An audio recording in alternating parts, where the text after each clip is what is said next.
ngai kula fia o fafelo ya kule le fio mai le kala au mai o le lafkalenga lio ia po le lio le ku i lo swafa le vea fia lava mo mai aku i lo fakasi mai a meso le ke ngai ngusila ia a kongo nga ke ngai Christchurch ai le fia ka karunga lio o ke famongia ko lo was fanga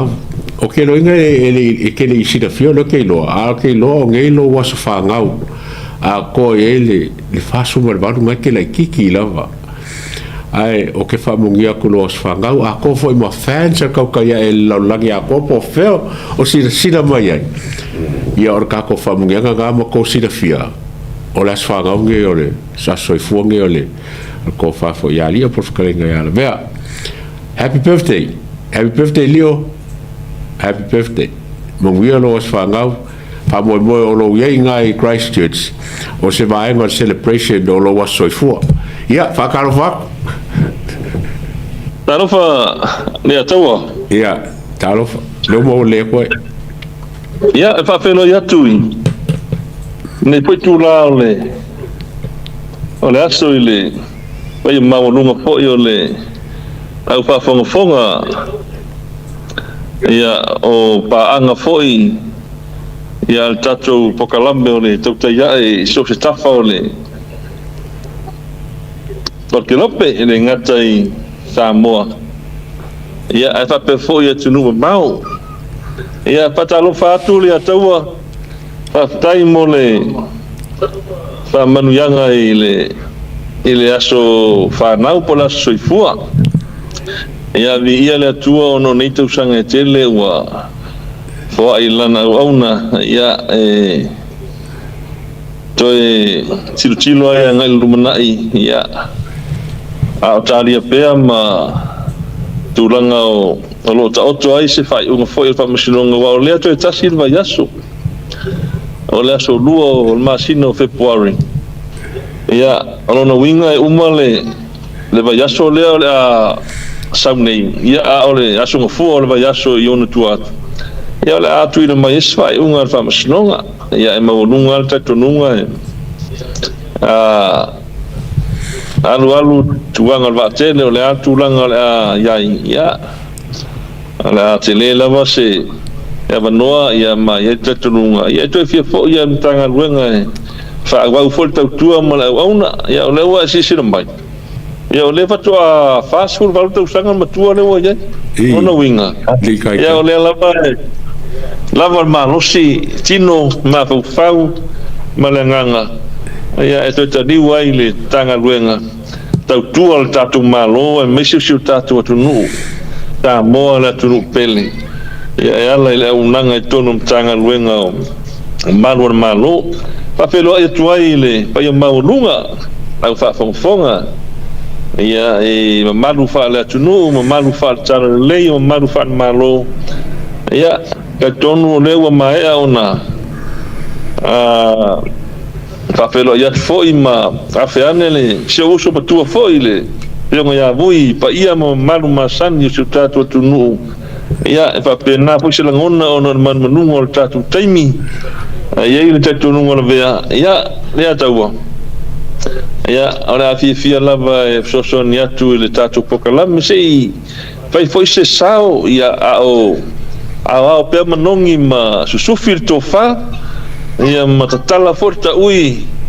ia fatu ala titi wa lava ia upu faio malo ia mese lava i tonu le tanga luenga le malo por tanga luenga le leo sangaru lue ai wa ia i tatu nunga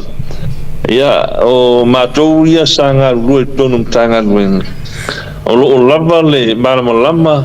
lava le loa lava foi il silafia ia le matou vava ai mo le tilo atu ia ile ngaso longa ia mesfoio tulanga lo ta oto ai le alunga ngaluenga fatino tatum tanga luenga ai mese lava ina ua tura mai le tatu fainga malo fatu tua ile tu samo tas ia pe ole saunonga tamua le Leiataua e fapelo e tuai lau fionga i le fonga pokalam ia mas foi uma malu pa ia maulunga au fa fonga ia nei foi tu la aso maluanga tu mul fa lalo Maro whafkai lio, o se nganga whafkai, ma se nganga sili ngā whiawhia ai le pōkalame. O ngā ua maua se awangoa mwhai ei o ngā e awairi kako kalonganga ni e whiawhi maringi kuaso. O kei loa ua mawai ia kaimi whamsingonga, ia mas foi le kele o kaimi sa whankao kako mafuka ai o ngā o whaanga solongo o maka upu ia. Ia ngā ua whailoa, o laso longo rua o Februari e whai unga. Ai, ngō pikia mai ari mai ngā lau saungoanga. E ke koe whia fo i lava i mga ngā runga leo leo. Longo winga o lau mkwai e confident lava. Ili unga whamsingonga ngei. Ia, e leo mga upunga ngā lenga ngā e whio mai lunga. Ai, whawhekai. Whawhekai o ngā e ke koa. A koa whai marisi vai ngā umaranga mōri o ko.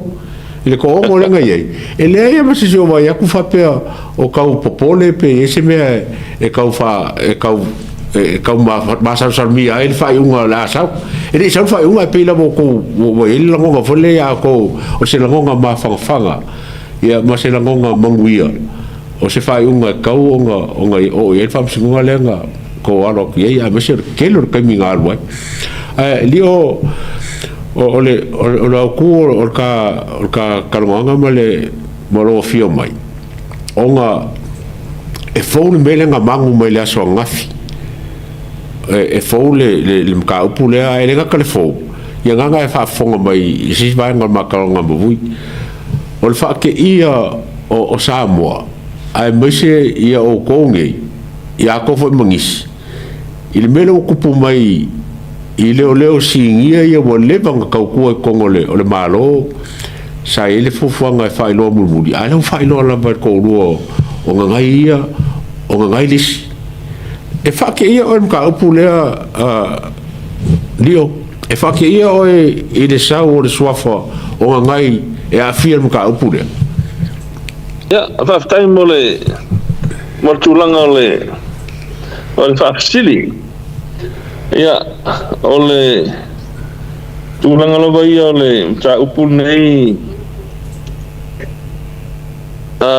Leiataua ma le baiane le whawhonga fo ia le pa ia man mamalu maulunga o siu tātua tunu ia ia I lava le tatanunga ia e le I pate ia telefoi ia lo nei tangata I le tūlanga o le meua alia e mai po tūlanga o ta upo tūla I mai ona o le tūlanga foi mea e le fou le nei mea I tono tanga luenga Leiataua e le fou le tūlanga lea ua afiai ia se tasi foi o leo sinia I tono tanga luenga a sisila ia isi o tato tunu I le anga I mainga o swainga fo ia maru malo lesa mari liwa inisi o ori leo yo swainga ia sa fatino I tulo le ta o swafa o le fio anga le fale atiu ia manisi o swainga ia na pamanu lia I leo I luma mai awa anga ia tu I ala tu swainga wale le a fo I tulanga leo fatama ia o ati nae po tonga marijuana ia o le mafu anga tonu lava lea o le mafu anga tonu lava lea na lai ona lia e mai whawhita auli nei ma marili wai ma whaamanua lia ai nisi o maru mano o no tūlanga lea o le liki o le information I leo e liki atu lava I tonu o mtanga luenga a o tāpena ia leo e sa uniso swainga lea na mafua yo na mari liu nisi o le winga la o whaptalanga le fau le tūlanga lea ai whapetai I le tūlai mai o le fionga foi le pare mia po le minsta o tanga luenga ia mas foi o leo lo avea ma komisina le tu mau acting police commissioner o mawhai o na whailoa mai I la tau ia o liki ai tua information ia nei ia ma au swainga ni leo au tāpena atu leo ma whai ona whailoa mai lumo le atunu ia ma whaatino lo au lape o tūlafon tūlanga fo lea o o le whaatino lo tūlanga e tau whaatino e pei ona whaamalo lo le tūmau ai le leo sinia ai whaatino le susuenga wa ona mafuanga o le winga o whaafitai e le whiunga pandemia me spoi o le whiunga li ataua apa musanga Samuelu o lo tūlai mai teimine ona e pei ona utau e le fau tūlanga lea ai sa tupu yo swainga ia a le mea na tupu e le ima fai e la tau sa avea ma minsta o leo i leva i tau ia mai la tau sa tūrai mai tō finga komsina o leo mai la tau sa i tonu o pūlenga ona o la tau au mai i luma pe wha wau suenga ia ma wha iloa mai ia suafa o leo ia sa like information ia mafua ona mari liuma afia leo e na afia sa tanu mia lava tūlanga uma nei sa tanu mia tūlanga uma nei ona o le mafuanga o ila tau o like information ia po o whamtalanga ia winga i o swainga leo ia o leo si mia lava o tanga ruenga o ila tau lava o mia ia tūlanga maurulunga ia pera la fai puspa o pe o le rank ia por tūlanga leo lo ia le sunga ia vani leo tu lo foi le swafa ile ko ka nga kia de usil pia sa mo o lo fa kai nga fa foi le fionga ia Leiataua ia mese lava le fionga le pan mia le ka ko ke mun mawinga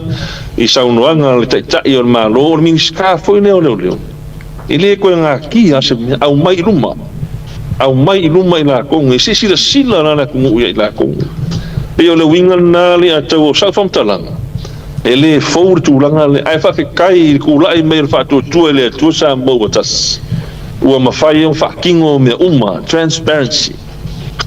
mo me o le fucking ngol kula fongo ele fai no nga lava po ai mai a me o le leo singia le wa fia wa me le sa kupu nga liquor information la ku suenga leo singia ia anga i mai loi la ko sa ming ska ka ia pinga ma loi nga vai kai mi mai sa ka ia ka nga duenga ia mai loi ia ma moi fu le ma kwa fu fili le mai ko ngi ilunga man fala li man fala senga ka kangu le ia ma ngi fa fonga sa mo ia li lunga a le ma sa ko le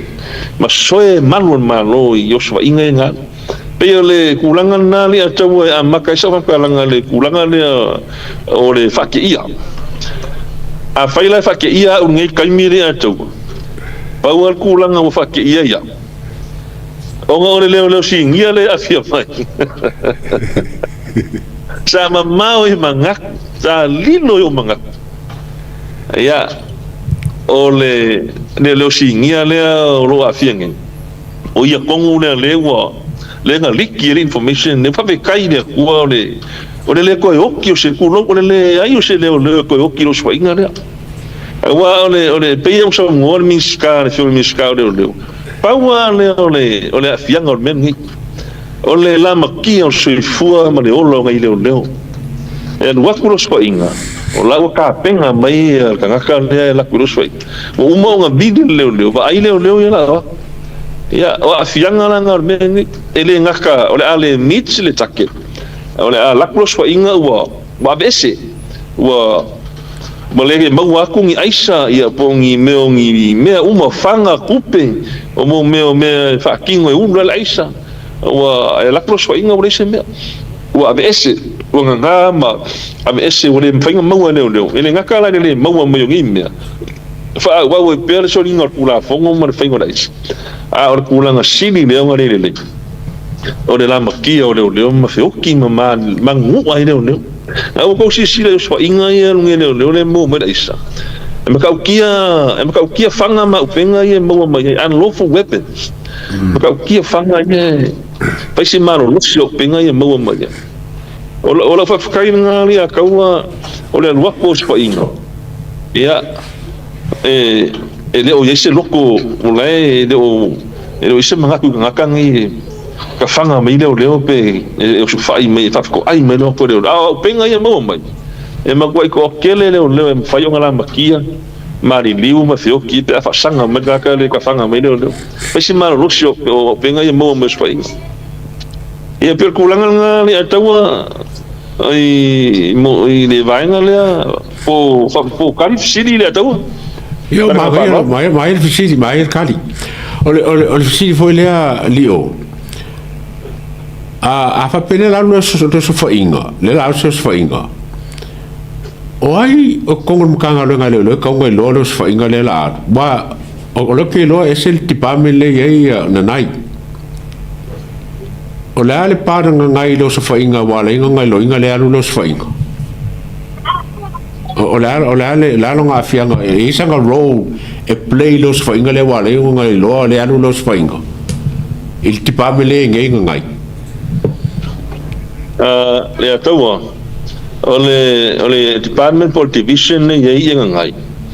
la vai nga kongwa le ro ka le arm squad le por vai nga foi le fa pe nga inga en sa ngo ga ku mings ka le wa pasia ma fa kanga le fa pe nga inga le la ko swa inga vai nga kongwa le po frontliners ia leo ola kola ia o vai nga le ka o ka smele ka o le TOS technical operations squad fa po TOS ia o le ngoanga sa fa ngoa le fa ngoa ka ko vai nga le ia ka wi o amia leo le ka wa ia nga wi o amia leo fa ngo fi o le amira leo o le vaenga le ma le fiona kom singa ia o la ko mo ka ngo inga lo swa inga le la paua yo ka ngaka lo ki lo swa inga nga o fiona kom singa ia marpulenga ia marka ko amira le ka ko amira le la vea ilenga lu ele fiona ya ngai ia bang la ko la le mo la ko ka ngo kom singa ia o ka ko swa inga le la i fana ki o le fale lea ko fia ka ngaka ia bla bla bla ia ka ko vale ko o lima ka vale ka ko arm squad se furu ka ko amire la o ia makuala al kai mire ele ai ma te leo ilalo e lo le plan le enga o le fiona ko singa ma ia ai pe o le ngala kala foi lea ia o le detail ke le foi le la o le fa po ngam ai sai ka ngwa ai nga mas fa po fa penga o e makua e obvious kulanga le o le uso le wa fi e le kulanga i ka ko amni la ko la le mua kala ngwa ma le fiona kom singa i le planning ko ia wa al kami fa ki ngono swainga ia mo ka ko vai nga le fa penga inga ki lia korme ia o nga fa ko a do ko le back up ale uniform policing ia por ka ko vai nga foi leo ia ele fa penga inga ia wala le fa ki ngono kulanga le sedge ia ole foi ole sai mai la ko le la Maua ku ya ko ai marka pu inga waka o isi o nganga uma e muni ya ku ya o ka ko frontliners o ka ko ami de la mo ki dia mo me so ka fe unga la mai ile ale kulanga foi le ka fe ngai o msan yanga le ma na fianga foi o le no msan mia ile kulanga pe fa maro no ngi ya ile liki ole information na wanga nga file briefing kom singa man au ka kongor ka mi kongwa le o mai le ka ko amila sa ngira o ka fa wal menga sa ku liki nga ma briefing ala fa ma ngia kulanga dia ya la ku le rate pa ko sa ka vale fo wa ya kulanga pa o ka vale pa ko esa ka vale male ko fanga le lo so inga ole mau ku inga ngaka ole inga vale ai wa ku fa ko pe ama se lima se fulu mingu ke karunga o esa ka ngaka mai ile me la ku so inga o ngala pulanga le nganga le briefing ya era ngo winga kulanga vole le nganga mingoi me ya ole o ai le ai kele menga mingoi me fa le ka ua ya pe sau ko lang ka vale ki ya au ngi lango nga ai vidi no ya ya John ya vai ka ko swa inga le na o esero ka mingi ya fa penga o kai mianga liki ai mianga nga me briefing ya o ulo market phone e vil ya ale nga ya fa foi o riki mas information man ka ko vai nga foi da in chao nga I se leo ia o nga I doa lo le leo le ka le nga I a me o so nga le ka penga ka au po ka ka ia o mela nga e mo video ia ri la ko so ai o pulanga na o vai nga kongwa le fa penga inga ambia ka ko ia o le nga lu ile ia le o salmia Leiataua longo winga lio o le briefing le fai nga umaharu lo moros fainga ia e manga ia kele le wala lo fai ai longo winga la a faila o le ami le anga ngai le o e faile o so fainga ai ko ngofo makaula nga ami le lao o se me silila o ngaleanga ma very dangerous le mele vai le kio a suspend ma bese ya nanai o nga e foni nga mai maku ya langa mele nga fai kusa no ngofo makau ka langa ya ba nga le la no sfai ela ve male si ko kasi de fa de lengo ya taua e fai o nga kulanga ne o le kulanga foi o le fisilingia o le kulanga le fakingo e la ko e pela o le kai de o singia le afia mai ngai o le fisili mua le ko ai sea wai wal melengo ko foi ko nga fisio ko mai na ai sea le o fakingo le kulanga le ai sea o le mua me ia mo fai ela o involve le mengi kulanga foi le o mo fa mangyang ka kupe o le mo mai kanga ngai le ko for his own benefit e pa mga ka kupe fol e no ele ka mai kupe ia tipa ele ai sa ia le involve ele ka mai kupe ya ole winga la kala ele o se kulanga foi de karfe ngai wa la wa fai le ia mo pingwa ole mo ia sa mga ka kupe ya ka ke ia la kupe ia mai awar parpala le la ko yo le fanga ai ya kaluxia o ngi fanga ai ko rua mo fanga ya fai foi so kanga fala inga ya mo kanga kala vai ya lo fa mau ngi la ku sa vali nan ka ko fai inga kanga ka ya fai la is be is fo kwanga ona ngana o fa ku ka fi me ya no nga ya ka so mo ya ka roka mi kanga ka ai fa ku le uska ya ka roka mai ya le bongi nga le lo fa ya pe ngu ya you know ya o le sikulanga ia kulanga foi na le fa maong ia mountain menol le fa maong ia misala le pe kai de lo singia le ka ko lo le ke le fa ku kuanga sa ave uso le ke le fa ku kuanga sa ave uso le ia nga kiuke ia na le ka bengo le pa mio sa mo so sa ku ngol langi sa nga ia malanga ia ko ki so la langi o fai malanga ia le uso I kulanga o malanga fa mano pe kulanga maku I e ofo ero loko pe alu susuenga ngai ka wa fa maungia kulanga uma ko le kulanga foi dos kanga ele trust o puano fa mafo medo le trust ole pa ko kwanga wa alu ia kulanga susuenga lo fa kingo le atawa ai sawe lava mo mau fa maungia o no winga o la refer no ile Ola il court ola fai do mo lianga amount nga ile me o corruption. Ola mo winga ya ola umalo I susuenga ya abele mo lia kula I kai fa msingonga I mo lianga ya ole foi ole corrupt. Ya por involve me ka corruption si kulanga lo fakingo ai por alma fuanga me ka kupe ya kulanga fa penga ya ole kua paka kua o kong umanga ole ka upungi ole me sili nga le mangui ai ria tau o se paka ka inga leanga kele mo mano ele o se paka ka inga le mo leo ali im ka mai ka mano o lo I lalo o lo fi ngau mai nga ilunga ia waso la ko rumanga I mangui ko kanga ben o se paka ka inga leanga kele ni kulanga Leiataua Pio le kulanga nga Maua Leiataua la ka sanga mala ka kalo ia ba pe fo ia fe isko file ina fiunga mingska ia me foi le fiunga ia le ka lo kula I mai o se kom singa le ku mangi kan Mangaia pe au mai se au su mai kua outsiders mai se komisi su foi le mai kanga luengan malo mai se ala I official lawyer Fili ia pole salvaenga foi le ombudsman lo official sulfainga mangaia ai mai alvaenga ngai fakingo susuenga au wangi ko fakingo leo I ko professional standing unit Langa ia kairo yai le fa ia iro ko unga ole amio kong muna ia markal kong winga ko susuenga ma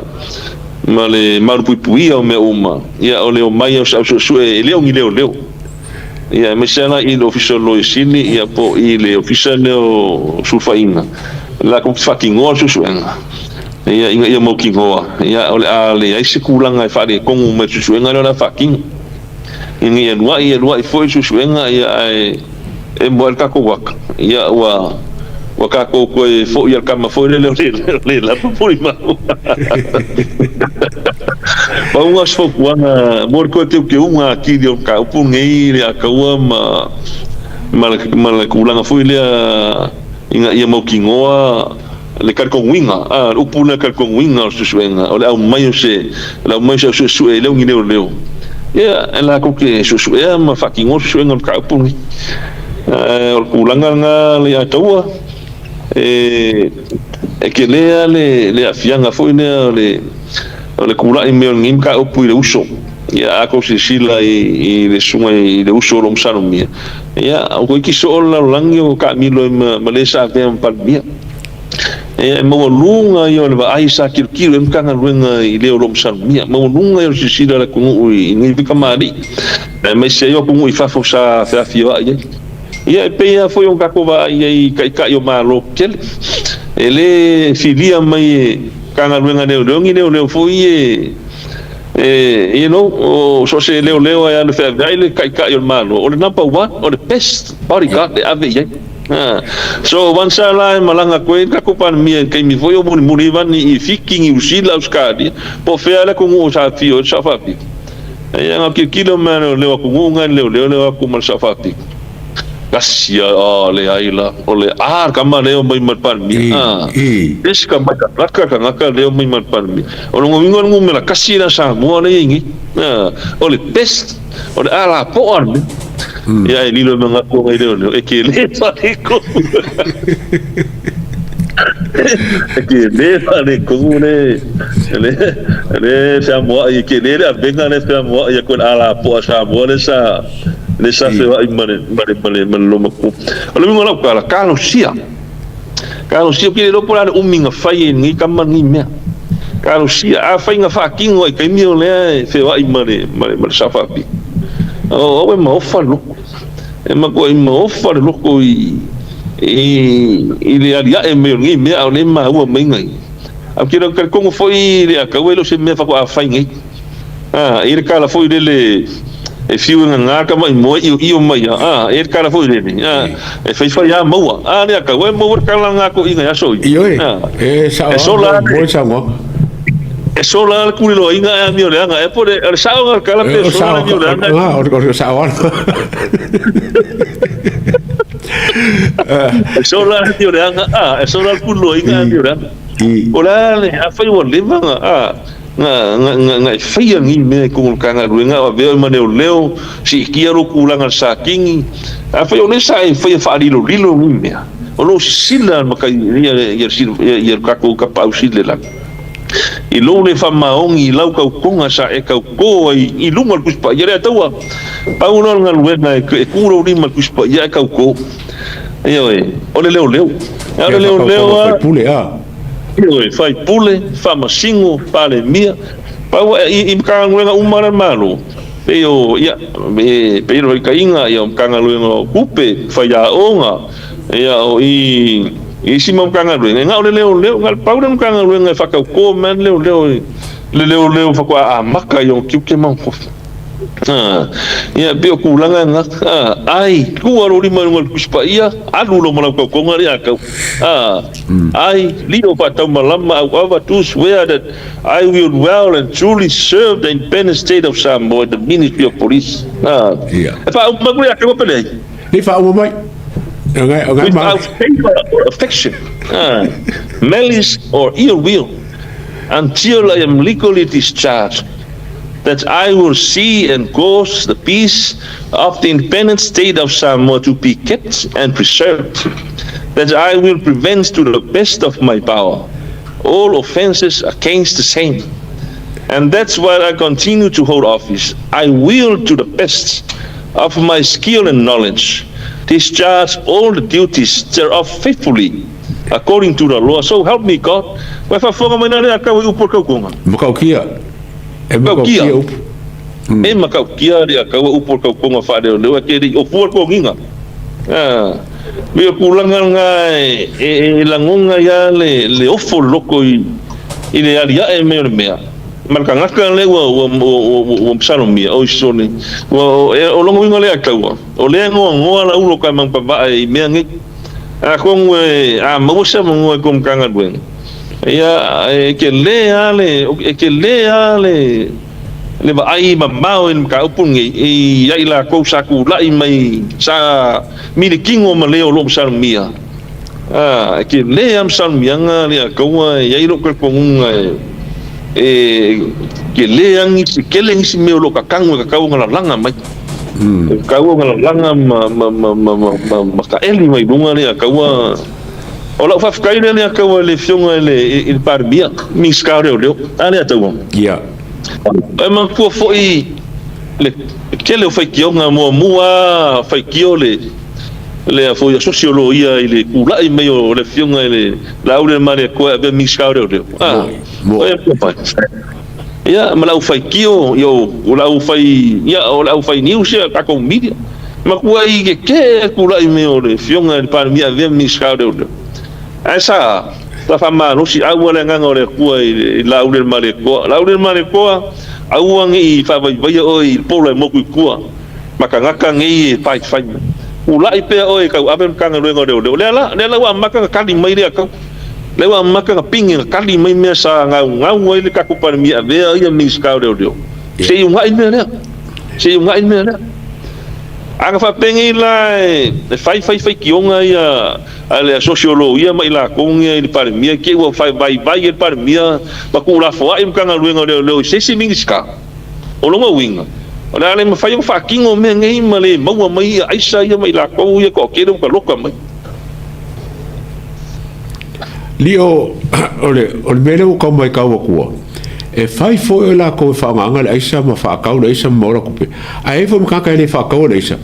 awo ke le kupe mo me e ka fa pe ngale ke le ko ngam ka ngalo gale o le fa nganga le aisa ke le fa nga kupe mo me aisa Leiataua a sila ia ka ngaka in ka loka mai o fa finge ka maro loa o ka maiki o kupulanga a sila le ka ngaka o kupulanga nga a fa pe o ule ka ia se mako kingi ai aisa o ma fai fa ngale ke le ka woni ka mai kupe ma we mengi le ka le on ka mai kupe ma mengi e ma fai fa nga inga ma lo sur kupe le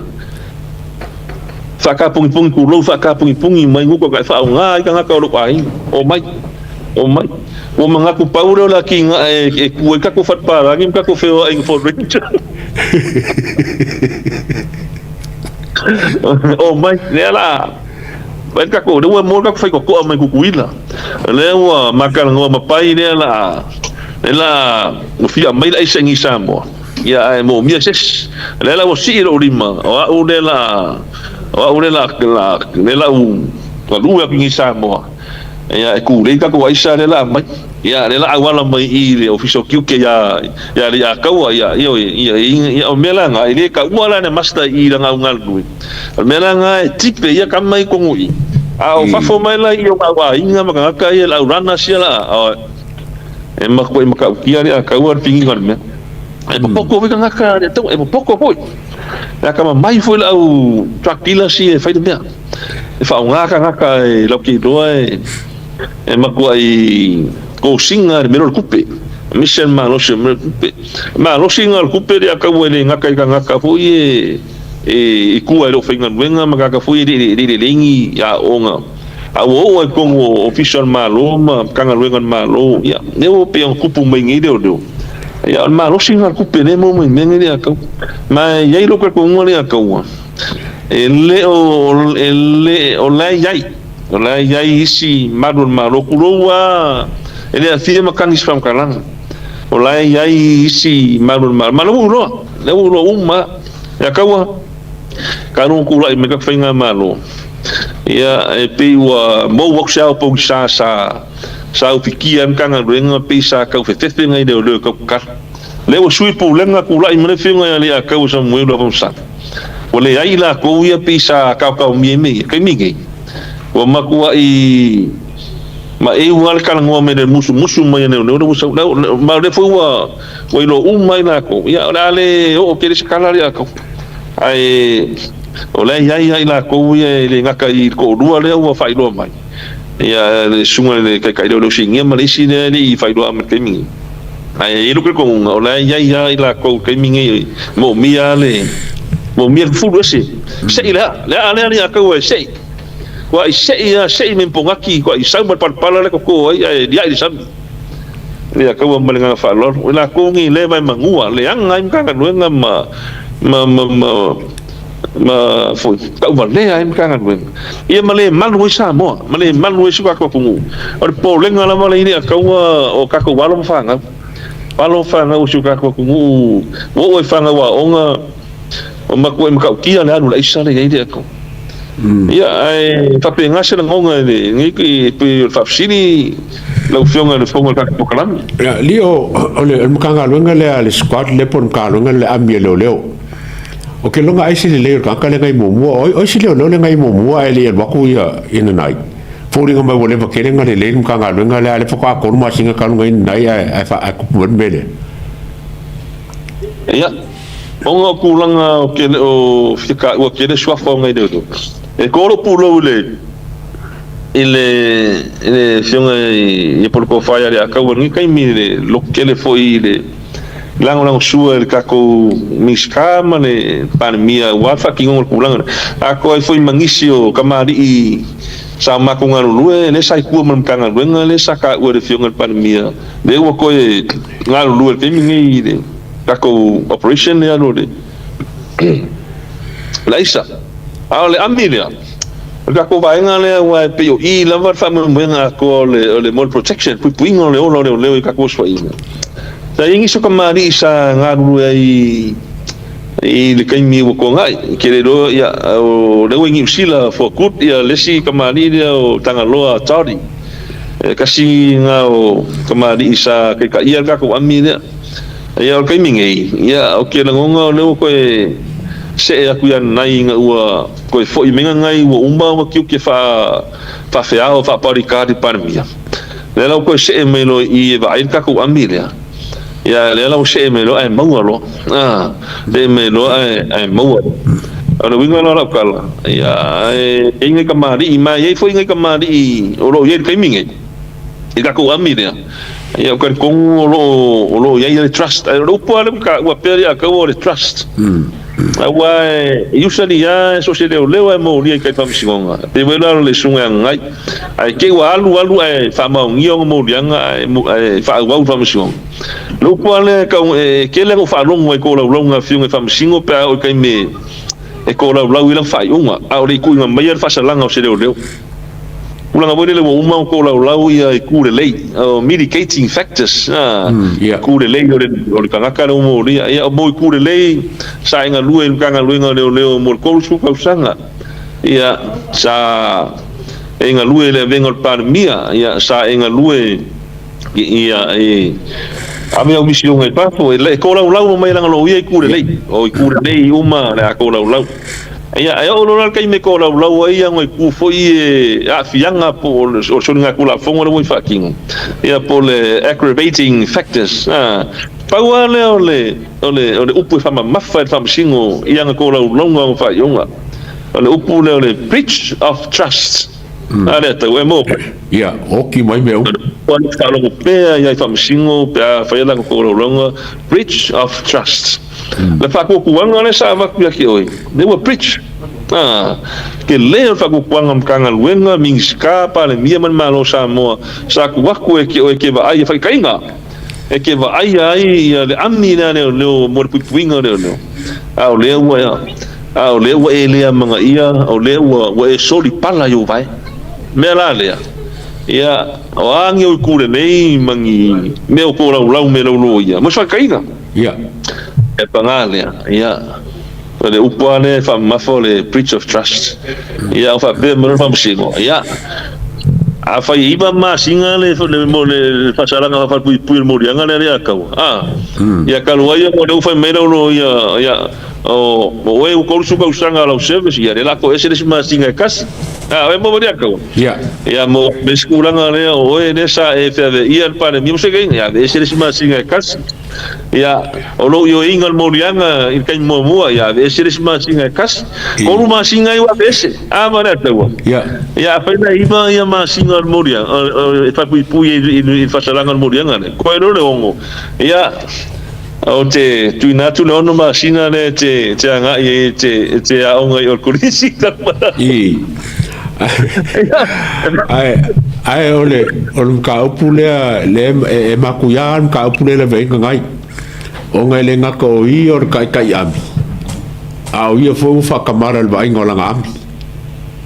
wa la psiri ya li o ya e ka ngai e mai a fai la le uminga e le mkanga lo ngalo a foi que sila fia wo ye se le fa pui nga ga mi fa pe ele nga ka po ka nga me la se sia me wo ye se le fa pui ne tawa kele le sa fa pui na kele le sa fa pui ni morianga le official corruption ya te foi nga ia sko inga foi nga sa ye mo ko a se kasi foi pure voi nga fa pui i me foi e sa kupu mai o mango ya o isi le sa fa pui kula nga foi o me ka a fianga me ka ko mai kai o you know kula nga foi le ya la fida i kom foi fa malo sing mai kai le kulo langa ku sa le ka ku nga o le singia kula nga ai ele ia se le ua falpuipui i le kulanga lea ua afia ele sunga i le kai leo ia e pe onga afia ngai pe ia mele ngo fakula forsanga na makanga ola fa kai lea kaua onga o leo skai mo le mo fai ai onga su engi mai lunga mena o fai onga fai lo se leo singia o leo lo afia ka leanga i mena skai mo na ele skai mo le kupu ai pe mo fai sa kupu os fai mo le fio ki le fale akiu mai sus fai nga ele ma fai nga ma lo cha pi sa ye nga mai ke mi mings ka mai la ko sa ye purenga onga fa wa su nga mai lu mai la ko ye sa la fi ko me ye ma fai ia ma big information onga ka ngaka kai le singia ni su la ko sa mi kulanga ma lunga lenga mafuai unga ni ya you know e por kikia ia tapenga ele ma fai nga penga ma lo fa kingo kulang ai fa kai inga kula i mari fast ai mai se lava ele ave ai o par mia ma ming skau de mo fai unga mai luma